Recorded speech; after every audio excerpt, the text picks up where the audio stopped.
The collision warning screamed, a red blur against the suffocating darkness of the void. Lieutenant Elias Thorne didn't blink. He slammed the thrusters of his battered interceptor to maximum, turning the machine into a kinetic missile. This was the raw, bleeding edge of humanity. The refusal to yield when the math said he was already dead. Ahead, the Scourge Dreadnought loomed, a synthetic nightmare charging its primary weapon to obliterate the defenseless diplomatic transport drifting behind Thorne. It was a suicide run, a tactical impossibility, but human ingenuity often looked like madness until the dust settled. "Brace!" Thorne roared, his voice lost in the cacophony. He wasn't thinking about glory. He was acting on the Terran spirit that defined his species. If you can't win, make sure the enemy loses too. He drove his ship into the Dreadnought's firing port. The impact wasn't a sound. It was a total erasure of light, a moment of pure, blinding violence where he became the apex predator of the sector for one heartbeat. "Lieutenant Thorne?" The voice was smooth, resonant, and commanded the air itself. Elias blinked.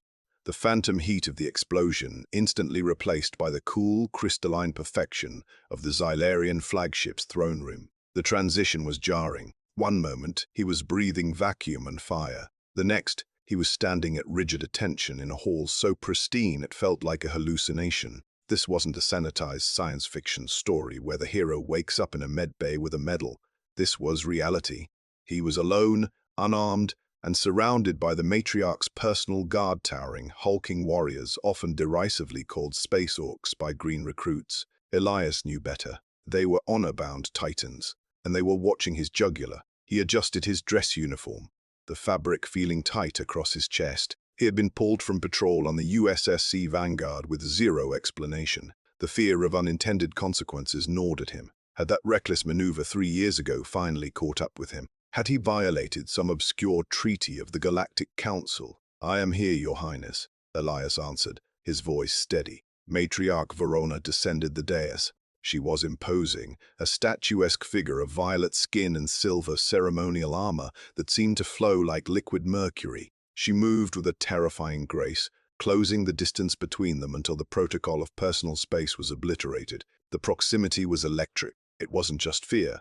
It was a magnetic pull, a chemical reaction between two forces that shouldn't exist in the same room.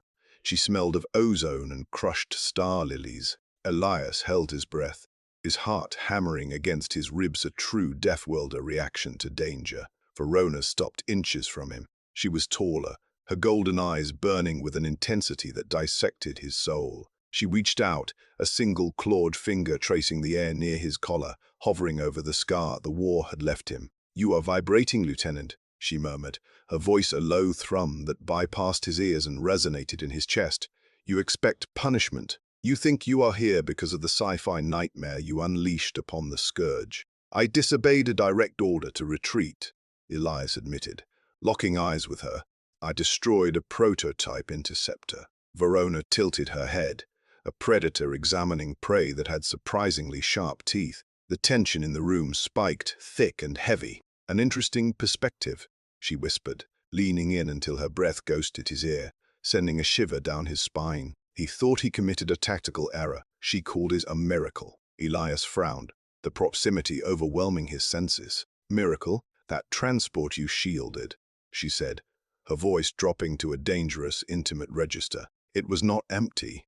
It carried my son. One suicide run saved an empire's bloodline." The realization hit Elias harder than the crash had. He hadn't just saved a ship, he had altered the trajectory of the entire war. The HFY broadcasts back home spoke of dominance, but this was connection. "I didn't know," Elias breathed. "I know," Verona replied, her gaze softening into something scorching and unreadable.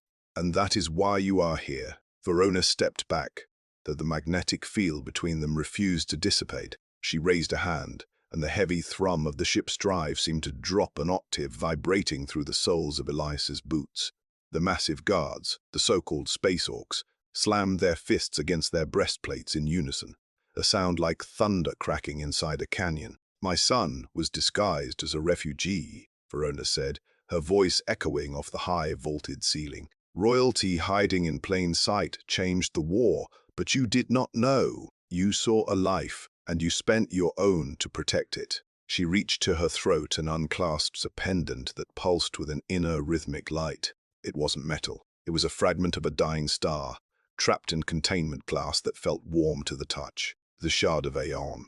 Elias stopped breathing. He had seen holograms of this artifact in intelligence briefings. It was the highest honor the Ascendancy could bestow, usually marking the coronation of an emperor. "Your Highness," Elias stammered, his military discipline fracturing under the weight of the moment. "I cannot accept this. I am an outsider, a Terran. You are a survivor," she corrected, stepping into his personal space once more.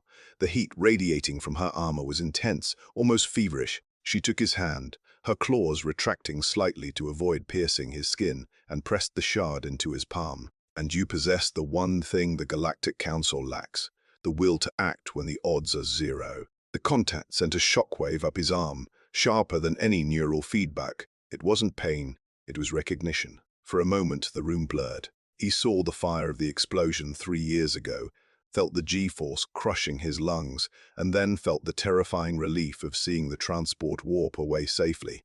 "An honor reserved for kings, given to a grunt," Elias whispered, looking down at the glowing stone. "Do not diminish yourself," Verona commanded softly. Her golden eyes locked onto his, stripping away the rank and the uniform until only the man remained. "You proved that humanity is not weak because of its compassion. You are dangerous because of it. You are an apex predator of protection." She closed his fingers over the shard. The energy of it hummed against his skin, syncing with his pulse. "This grants you the status of kithkin.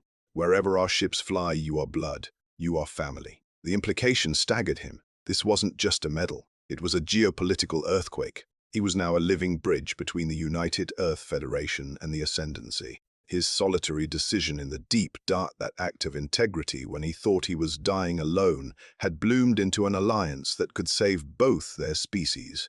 "I will wear it with honor," Elias said, his voice firm, the steel returning to his spine. "See that you do," Verona replied. The corner of her mouth quirked upward, a rare, dangerous smile that promised future complications. "Go back to your vanguard, Lieutenant, but keep your comms open. The universe is a hostile place, and I find myself in need of a pilot who doesn't know how to surrender." Elias saluted, sharp and precise, before turning on his heel. As he walked toward the airlock, the shard warm in his hand, the oppressive uncertainty of the galaxy felt different. It was no longer a void of cold indifference. It was a canvas, bright and waiting. He had walked in a soldier. He was leaving a legend.